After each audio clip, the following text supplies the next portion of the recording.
Feliz y bendecido día, aprendiendo un curso de milagros. El secreto de la verdadera oración es olvidarte de las cosas que crees necesitar.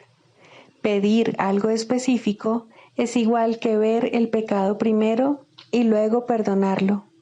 Del mismo modo, al orar pasas por alto tus necesidades específicas, tal como las ves, y las dejas en manos de Dios. Ahí se convierten en los regalos que le haces, pues le dicen que no antepondrás otros dioses a Él, ni que quieres otro amor que el suyo. Este libro es un comienzo, no un final.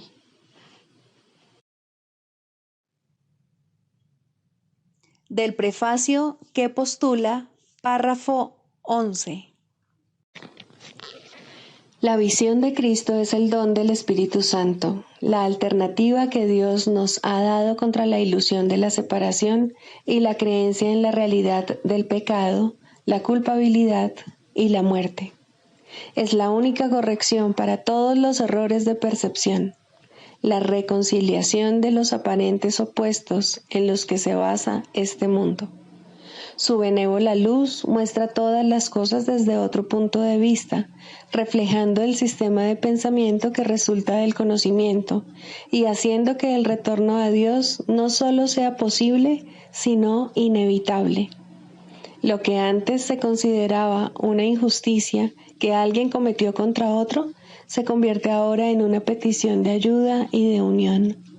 El pecado, la enfermedad y el ataque se consideran ahora percepciones falsas que claman por el remedio que procede de la ternura y el amor.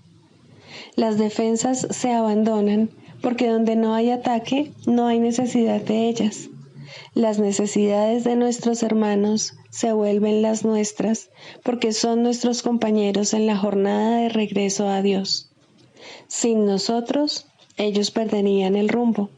Sin ellos, nosotros jamás podríamos encontrar el nuestro. Introducción. Este es un curso de milagros. Es un curso obligatorio. Solo el momento en que decides tomarlo es voluntario.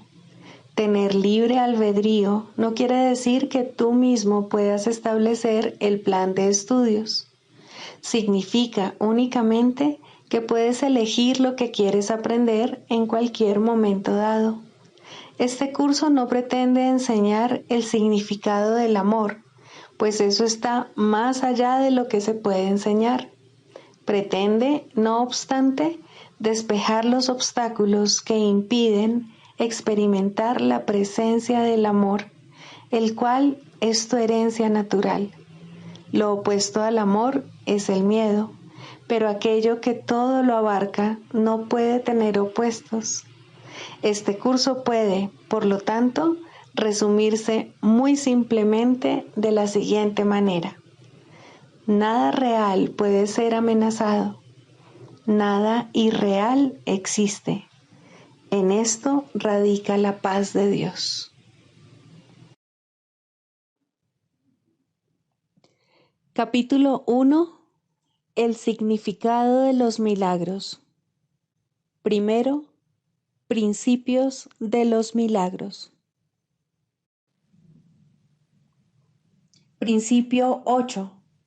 Los milagros curan porque suplen una falta. Los obran aquellos que temporalmente tienen más para aquellos que temporalmente tienen menos.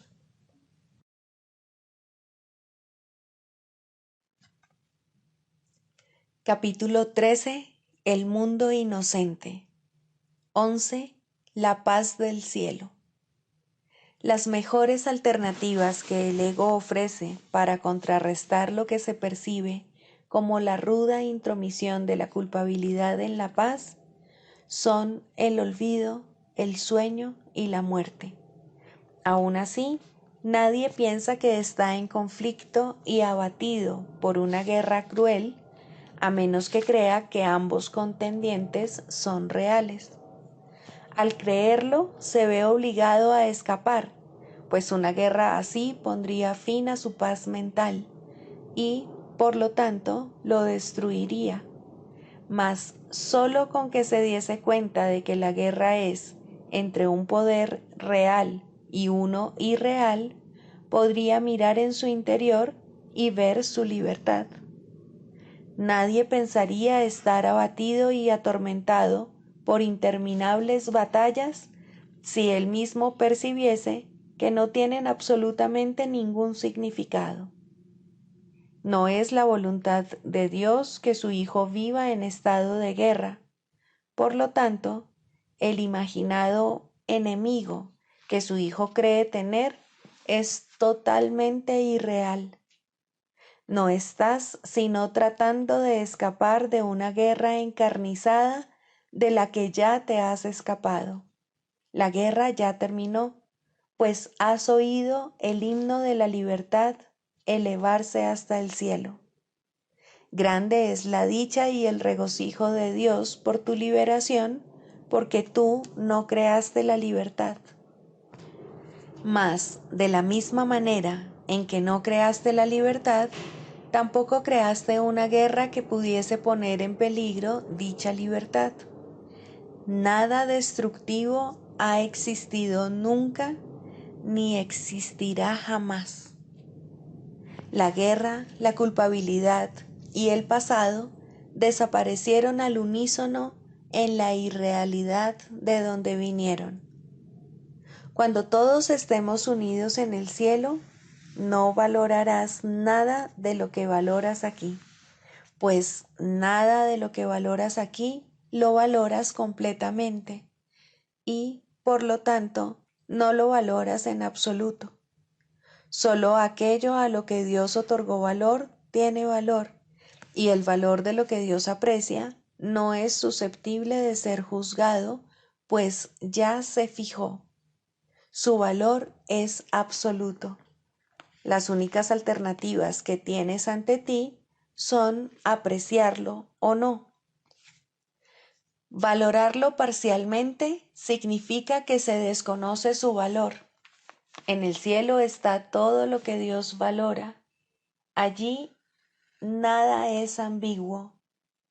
Todo es claro y luminoso y suscita una sola respuesta. En el cielo no hay tinieblas ni contrastes. Nada varía ni sufre interrupción alguna. Lo único que se experimenta es una sensación de paz tan profunda que ningún sueño de este mundo ha podido jamás proporcionarte ni siquiera el más leve indicio de lo que dicha paz es. No hay nada en este mundo que pueda brindarte semejante paz, porque no hay nada en este mundo que se comparta totalmente. La percepción perfecta tan solo puede mostrarte lo que se puede compartir plenamente. Puede mostrarte a sí mismo lo que resulta de ese compartir, mientras todavía tengas presente los resultados de no compartir. El Espíritu Santo señala calladamente el contraste, sabiendo que, en última instancia, dejarás que Él juzgue por ti la diferencia, permitiéndole que te muestre cuál de las dos alternativas es cierta. Tiene perfecta fe en tu juicio final, porque sabe que es Él quien lo emitirá por ti. Dudar de eso sería dudar de que Él vaya a llevar a cabo su misión.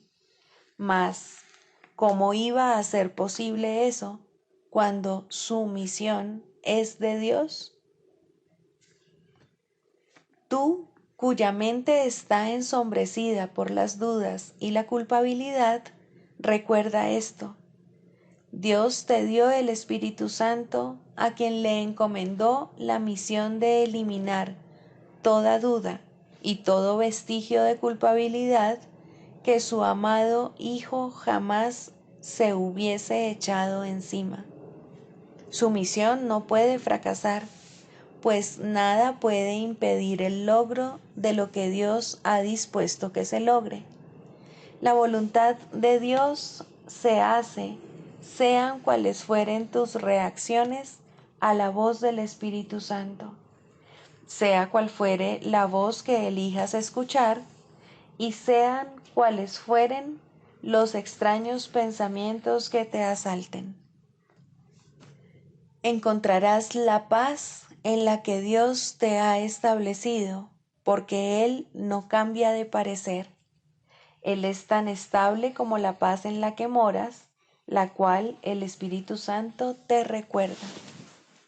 En el cielo no recordarás cambios ni variaciones, solo aquí tienes necesidad de contrastes. Los contrastes y las diferencias son recursos de aprendizaje necesarios, pues gracias a ellos aprendes lo que debes evitar y lo que debes procurar. Cuando hayas aprendido eso, encontrarás la respuesta que elimina la necesidad de las diferencias. La verdad viene por su cuenta a encontrarse consigo misma. Cuando hayas aprendido que tú le perteneces a la verdad, ésta vendrá hasta ti quedamente, sin diferencias de ninguna clase, pues no necesitarás ningún contraste que te ayude a comprender que eso, y solo eso, es lo que quieres. No temas que el Espíritu Santo vaya a fracasar en la misión que tu Padre le ha encomendado. La voluntad de Dios no fracasa en nada.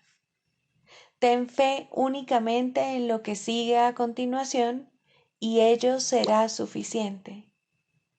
La voluntad de Dios es que estés en el cielo, y no hay nada que te pueda privar del cielo o que pueda privar al cielo de tu presencia, ni tus percepciones falsas más absurdas, ni tus imaginaciones más extrañas, ni tus pesadillas más aterradoras significan nada. No prevalecerán contra la paz que la voluntad de Dios ha dispuesto para ti. El Espíritu Santo restaurará tu cordura, porque la demencia no es la voluntad de Dios. Si eso es suficiente para el Espíritu Santo, también es suficiente para ti. No conservarás lo que Dios desea que se elimine, porque eso interrumpe su comunicación contigo, que es con quien Él quiere comunicarse. Su voz se oirá. El nexo de la comunicación que Dios mismo colocó dentro de ti y que une tu mente con la suya no puede ser destruido. Tal vez creas que ese es tu deseo, y esa creencia ciertamente interfiere en la profunda paz en la que se conoce la dulce y constante comunicación que Dios desea mantener contigo. Sus canales de extensión, no obstante, no pueden cerrarse del todo o separarse de Él. Gozarás de paz porque su paz fluye todavía hacia ti desde aquel cuya voluntad es la paz. Dispones de ella en este mismo instante. El Espíritu Santo te enseñará a usarla y al extenderla sabrás que se encuentra en ti. Dios dispuso que el cielo fuese tuyo y nunca dispondrá nada más para ti. Lo único que el Espíritu Santo conoce es la voluntad de Dios. Es imposible que no alcances el cielo, pues Dios es algo seguro, y lo que su voluntad dispone es tan seguro como Él. Aprenderás lo que es la salvación, porque aprenderás a salvar. Es imposible que te puedas excluir de lo que el Espíritu Santo quiere enseñarte. La salvación es algo tan seguro como Dios. La certeza de Dios es suficiente. Date cuenta de que incluso la más tenebrosa pesadilla que perturba la mente del Hijo durmiente de Dios no tiene poder alguno sobre él. Él aprenderá la lección del despertar. Dios vela por él y la luz le rodea. ¿Cómo iba a poder el Hijo de Dios perderse en sueños cuando Dios ha puesto dentro de él la jubilosa llamada a despertar y a ser feliz? Él no se puede separar de lo que está en él. Su sueño no podrá resistir la llamada a despertar. Es tan seguro que la misión de la redención se cumplirá como que la creación permanecerá inmutable por toda la eternidad. No tienes que saber que el cielo es tuyo para que lo sea. Lo es. Mas para saberlo, tienes que aceptar que la voluntad de Dios es tu voluntad. El Espíritu Santo deshará por ti todo lo que has aprendido, que enseña que lo que no es verdad tiene que ser reconciliado con la verdad. Esta es la reconciliación con la que el ego quisiera sustituir tu reconciliación con la cordura y con la paz. El Espíritu Santo tiene pensado para ti un tipo de reconciliación muy diferente y lo pondrá en práctica tan inexorablemente como que al ego le será imposible poner en práctica lo que él se propone. El fracaso es cosa del ego, no de Dios. No puedes alejarte de él y es imposible que el plan que el Espíritu Santo le ofrece a todo el mundo para la salvación de todos no sea perfectamente consumado. Serás liberado y no recordarás nada de lo que fabricaste, salvo lo que fue creado para ti y a su vez por ti. ¿Cómo podrías recordar lo que nunca fue verdad o no recordar lo que siempre lo fue? En esta reconciliación con la verdad y solo con la verdad radica la paz del cielo.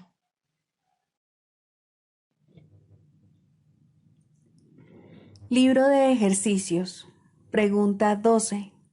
¿Qué es el ego? El ego no es otra cosa que idolatría, el símbolo de un yo limitado y separado, nacido en un cuerpo, condenado a sufrir y a que su vida acabe en la muerte. Es la voluntad que ve a la voluntad de Dios como su enemigo y que adopta una forma en que ésta es negada. El ego es la prueba de que la fuerza es débil y el amor temible. La vida en realidad es la muerte y solo lo que se opone a Dios es verdad. El ego es demente, lleno de miedo, cree alzarse más allá de lo omnipresente, aparte de la totalidad y separado de lo infinito.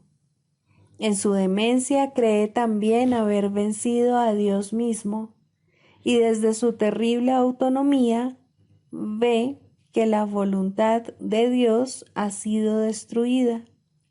Sueña con el castigo y tiembla ante las figuras de sus sueños, sus enemigos que andan tras él queriendo asesinarlo antes de que él pueda proteger su seguridad atacándolos primero. El Hijo de Dios no tiene ego. ¿Qué puede saber él de la locura o de la muerte de Dios cuando mora en él? ¿Qué puede saber de penas o de sufrimientos cuando vive en una dicha eterna? ¿Qué puede saber del miedo o del castigo, del pecado o de la culpabilidad, del odio o del ataque, cuando lo único que le rodea es paz eterna, por siempre imperturbable y libre de todo conflicto, en la tranquilidad y silencio más profundos? Conocer la realidad significa no ver al ego ni a sus pensamientos, sus obras o actos, sus leyes o creencias, sus sueños o esperanzas, así como tampoco los planes que tiene para su propia salvación y el precio que hay que pagar por creer en él. Desde el punto de vista del sufrimiento, el precio que hay que pagar por tener fe en él es tan inmenso que la ofrenda que se hace a diario en su tenebroso santuario es la crucifixión del Hijo de Dios. Y la sangre no puede sino correr ante el altar, donde sus enfermizos seguidores se preparan para morir. Una sola azucena de perdón, no obstante, puede transformar la obscuridad en luz y el altar a las ilusiones en el templo a la vida misma. Y la paz se les restituirá para siempre a las santas mentes que Dios creó como su Hijo, su morada, su dicha y su amor, completamente suyas y completamente unidas a Él. Lección 336. El perdón me enseña que todas las mentes están unidas. El perdón es el medio a través del cual a la percepción le llega su fin. El conocimiento es restituido una vez que la percepción ha sido transformada y ha dado paso enteramente a lo que por siempre ha de estar más allá de su más elevado alcance. Pues las imágenes y los sonidos tan solo pueden servir, en el mejor de los casos, para evocar el recuerdo que yace tras todos ellos. El perdón elimina las distorsiones y revela el altar a la verdad que se hallaba oculto. Sus blancas azucenas refulgen en la mente y la instan a regresar y a mirar en su interior para encontrar lo que en vano ha buscado afuera. Pues ahí, y solo ahí, se restaura la paz interior, al ser la morada de Dios mismo. Que el perdón elimine en la quietud mis sueños de separación y de pecado, y que entonces pueda mirar, Padre, en mi interior y descubrir que tu promesa de que en mí no hay pecado es verdad, que tu palabra permanece inalterada en mi mente y que tu amor reside todavía en mi corazón.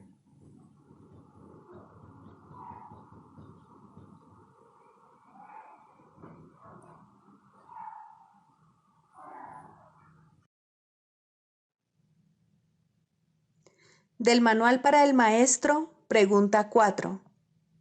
¿Cuáles son las características de los maestros de Dios? 2.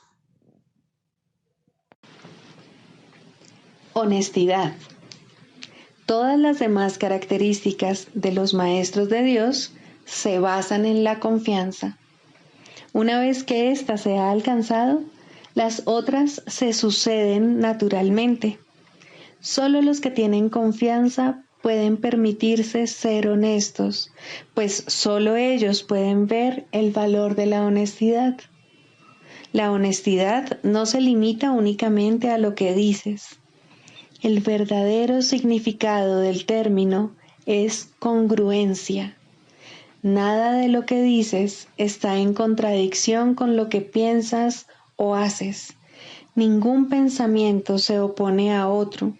Ningún acto contradice tu palabra, ni ninguna palabra está en desacuerdo con otra. Así son los verdaderamente honestos. No están en conflicto consigo mismos a ningún nivel. Por lo tanto, les es imposible estar en conflicto con nada o con nadie. La paz que experimentan los maestros de Dios avanzados se debe en gran medida a su perfecta honestidad. Solo el deseo de engañar da lugar a la pugna. El que es uno consigo mismo no puede ni siquiera concebir el conflicto. El conflicto es el resultado inevitable del autoengaño, y el autoengaño es deshonestidad. Para un maestro de Dios, nada supone un desafío, pues ello implicaría que se abrigan dudas, y la confianza en la que los maestros de Dios descansan con absoluta seguridad hace que les sea imposible dudar. Por lo tanto, solo pueden triunfar. En esto, como en todo, son honestos. Solo pueden triunfar porque nunca hacen su propia voluntad. Eligen por toda la humanidad, por todo el mundo y por todas las cosas que en él habitan, por lo que es inalterable e inmutable, más allá de las apariencias, y por el Hijo de Dios y su Creador. ¿Cómo no iban a triunfar? Eligen con perfecta honestidad, tan seguros de sí mismos como de su elección.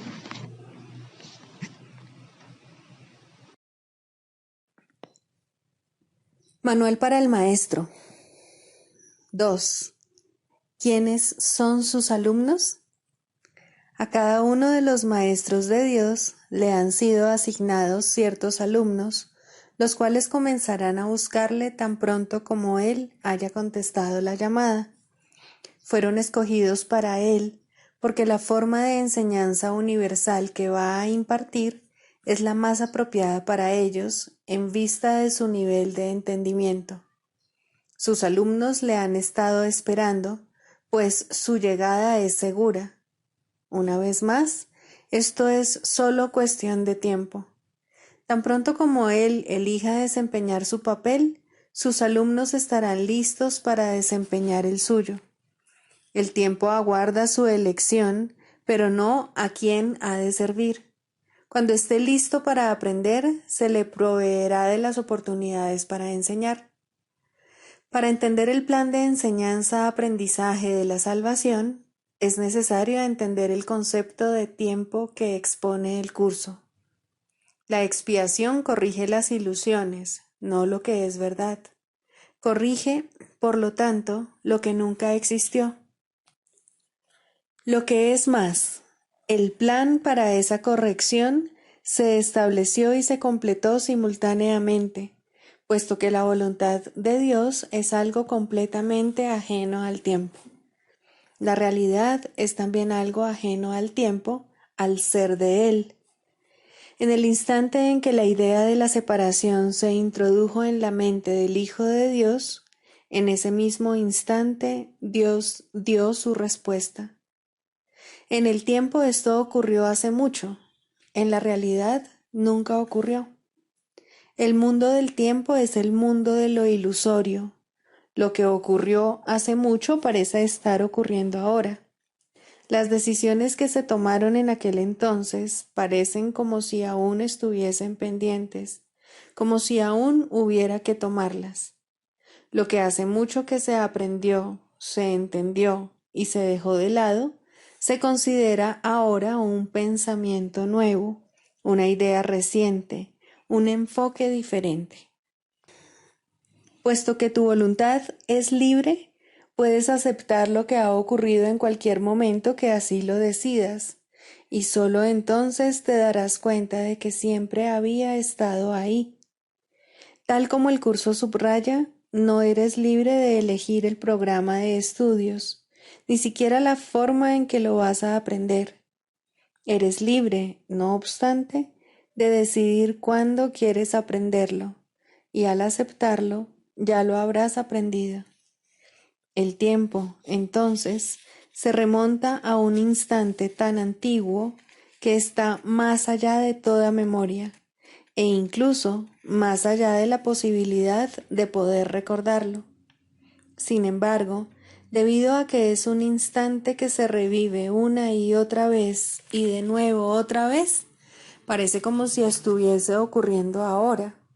Y así es como el alumno y el maestro parecen reunirse en el presente, encontrándose el uno con el otro como si nunca antes se hubiesen conocido. El alumno llega en el momento oportuno al lugar oportuno.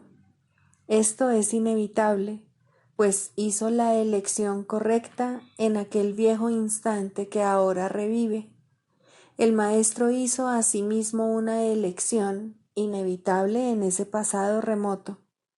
Lo que la voluntad de Dios dispone solo da la impresión de que toma tiempo para cumplirse, pues, ¿qué podría demorar el poder de la eternidad? Cuando alumno y maestro se encuentran, da comienzo una situación de enseñanza-aprendizaje, ya que el maestro no es quien realmente imparte la enseñanza.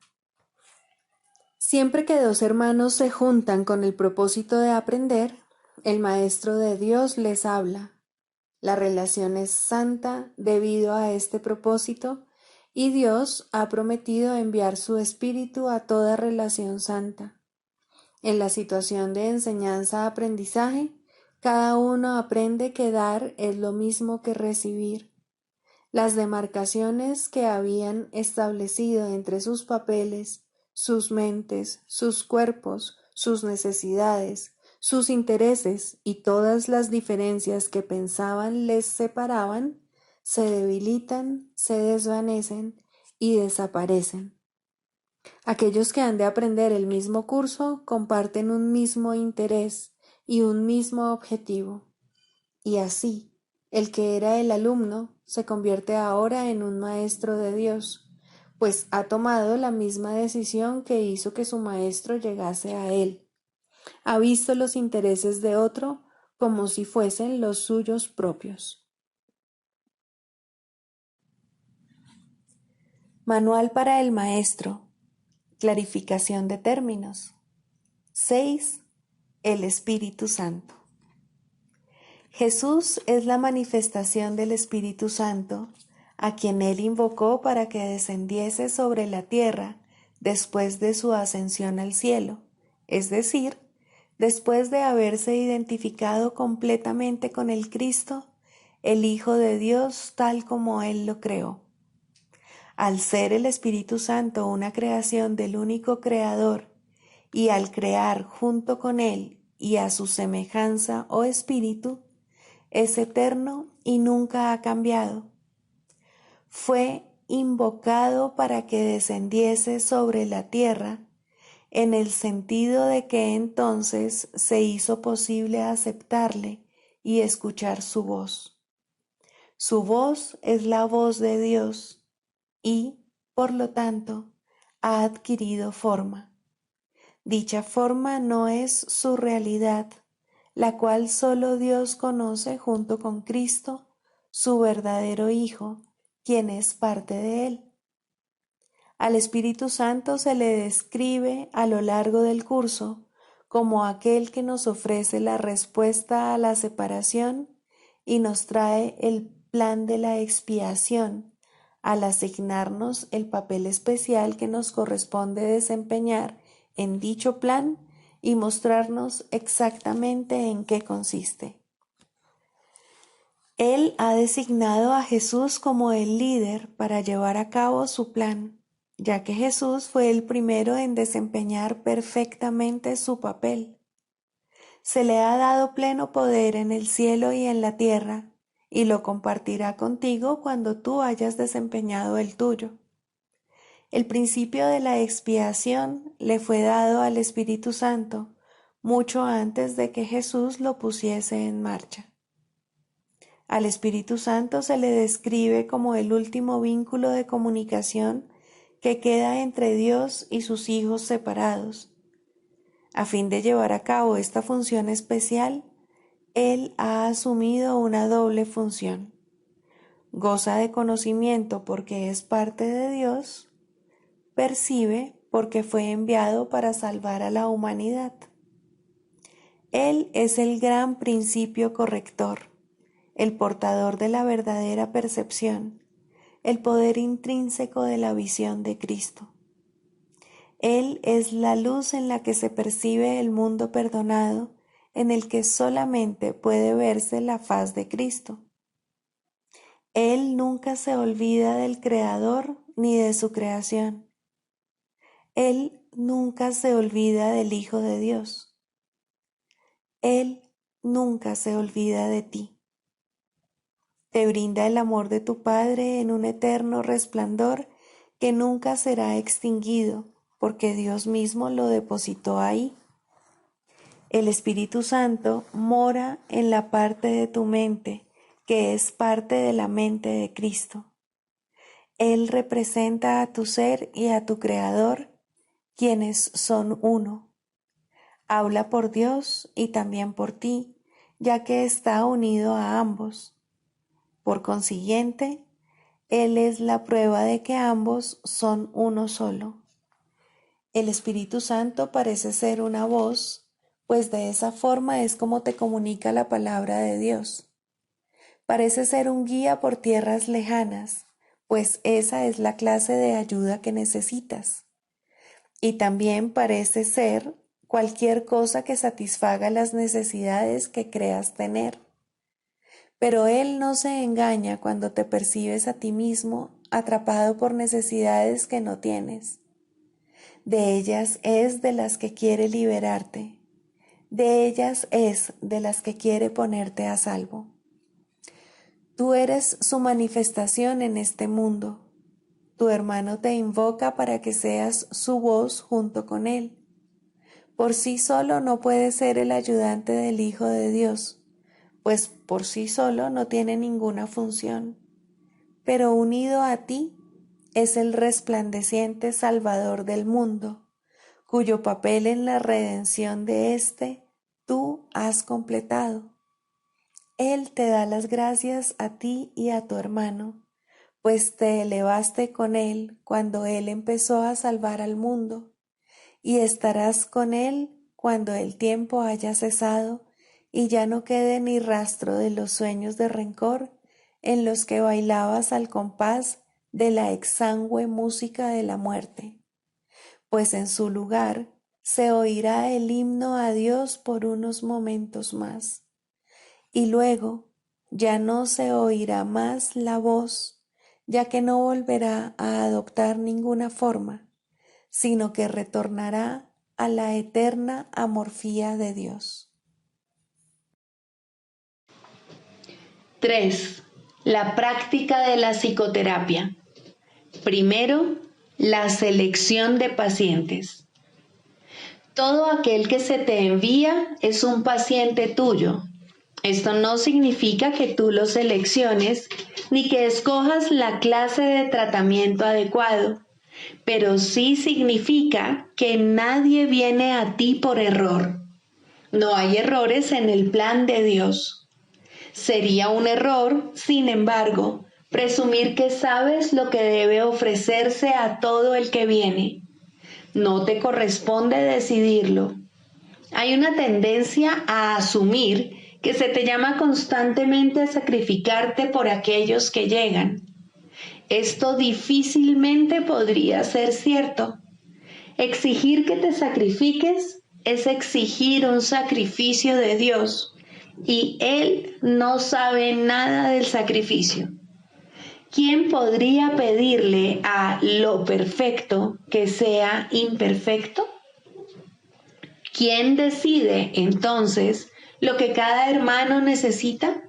Seguramente no tú, que aún no reconoces quién es aquel que pide.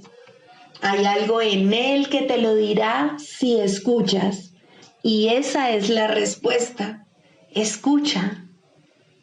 No exijas, no decidas, no sacrifiques. Escucha. Lo que oyes es verdad. ¿Mandaría Dios su Hijo a ti sin estar seguro de que reconoces sus necesidades? Piensa lo que Dios te está diciendo. Él necesita que tu voz hable por Él. ¿Podría ser algo más santo? ¿O ser un regalo mayor para ti?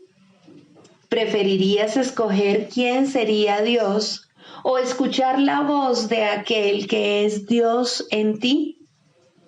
Tus pacientes no necesitan estar físicamente presentes para que les sirvas en el nombre de Dios. Esto puede ser difícil de recordar, pero Dios no va a consentir que sus regalos para ti se limiten a los pocos que en efecto ves. Puedes ver otros también, pues la visión no está limitada a los ojos del cuerpo. Algunos no necesitan tu presencia física, te necesitan tanto y tal vez más en el instante en que se envían. Los reconocerás en la forma que pueda ser más útil para ambos. No importa cómo vengan, serían enviados en la forma en que sea más útil. un nombre, un pensamiento, una imagen, una idea, o tal vez simplemente una sensación de estar llegando a alguien en alguna parte. La unión está en las manos del Espíritu Santo. No se puede evitar lograrla. Un terapeuta santo, un maestro de Dios avanzado, nunca olvida una cosa. No fue él quien hizo el currículo de la salvación, ni quien estableció su parte en él. Entiende que su parte es necesaria para el todo y que a través de ella reconocerá el todo cuando su parte esté completa. Entre tanto, debe aprender y sus pacientes son el medio que se le ha enviado para su aprendizaje. ¿Qué otra cosa sino gratitud podría sentir por ellos y hacia ellos? Traen consigo a Dios. ¿Rechazaría este regalo por un guijarro o cerraría la puerta al Salvador del mundo para dejar entrar a un fantasma? Que no traicione al Hijo de Dios. Quien lo llama está más allá de su comprensión, pero no se alegraría de poder responder cuando sólo así será capaz de escuchar la llamada y entender que es la suya.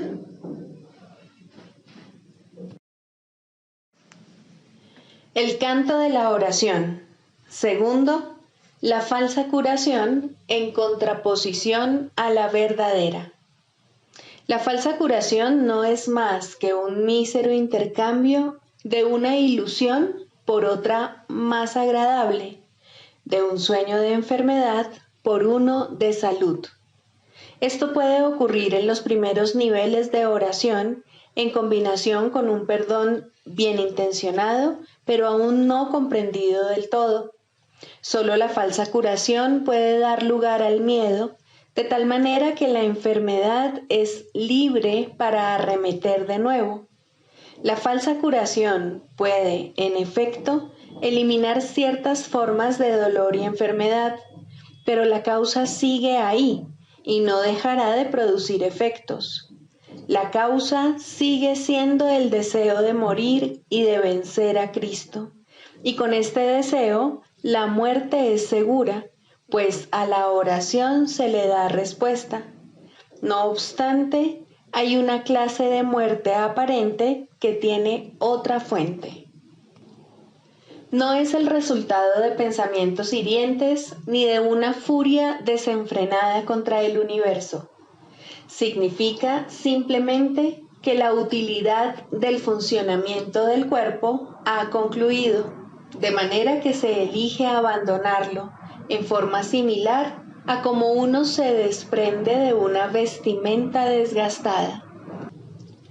Esto es lo que debiera ser la muerte, una elección tranquila que se lleva a cabo felizmente y con una sensación de paz, pues el cuerpo se ha usado con bondad para ayudar al Hijo de Dios en el camino que lo lleva a su Padre.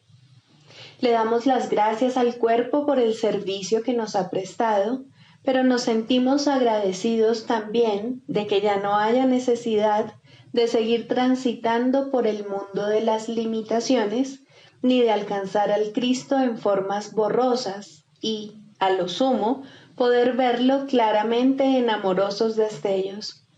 Ahora podemos contemplarle sin velos, en la luz que hemos aprendido a ver nuevamente. Llamamos a esto muerte, pero es libertad. No se presenta en formas que parecen imponerse con dolor a una carne renuente, sino como una dulce bienvenida a la liberación. Si ha habido verdadera curación, esta puede ser la forma en que la muerte llegue cuando sea el momento de descansar por un rato de la labor gustosamente realizada y gustosamente concluida. Ahora nos dirigimos en paz a una atmósfera más despejada y a climas más suaves, donde no es difícil ver que los regalos que dimos nos fueron salvaguardados. Cristo nos resulta más claro ahora. Su visión es más sostenida en nosotros. Su voz, la palabra de Dios, más claramente nuestra.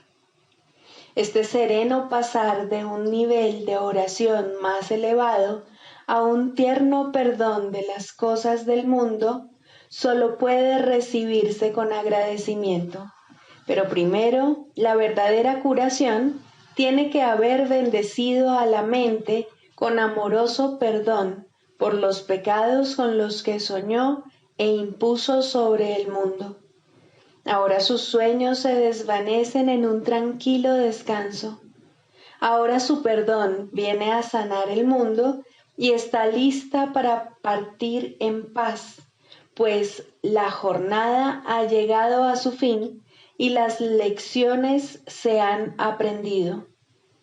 Eso no es muerte de acuerdo con el pensar del mundo, pues la muerte es cruel ante sus atemorizados ojos y se manifiesta en forma de castigo por el pecado.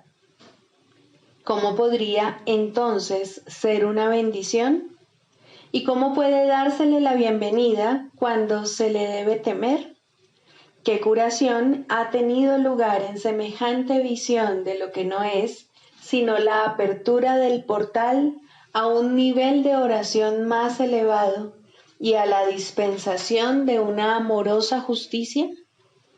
La muerte es una recompensa, no un castigo, pero este punto de vista solo puede proceder de una curación que el mundo no puede concebir. No hay tal cosa como una curación parcial. Lo que solo intercambia ilusiones no ha hecho nada. Lo que es falso no puede ser parcialmente cierto. Si has sanado, tu curación es total. El perdón es el único regalo que puedes dar y el único que puedes recibir. La falsa curación se basa en la sanación del cuerpo, pero deja la causa de la enfermedad intacta, lista para arremeter de nuevo hasta que, en aparente victoria, provoca una muerte cruel. Se puede mantener a raya por algún tiempo y puede haber un breve respiro mientras aguarda para descargar su venganza contra el Hijo de Dios. Mas no se puede superar hasta que toda la fe que se había depositado en ella se deje de lado y se ponga en cambio en el sustituto que Dios ha provisto para los sueños malvados, un mundo en el que no hay un velo de pecado que lo mantenga en las tinieblas y desconsolado. Por fin las puertas del cielo se abren de par en par y el Hijo de Dios es libre para entrar al hogar que está listo para darle la bienvenida y que fue preparado antes que el tiempo fuese y que aún continúa esperando por él.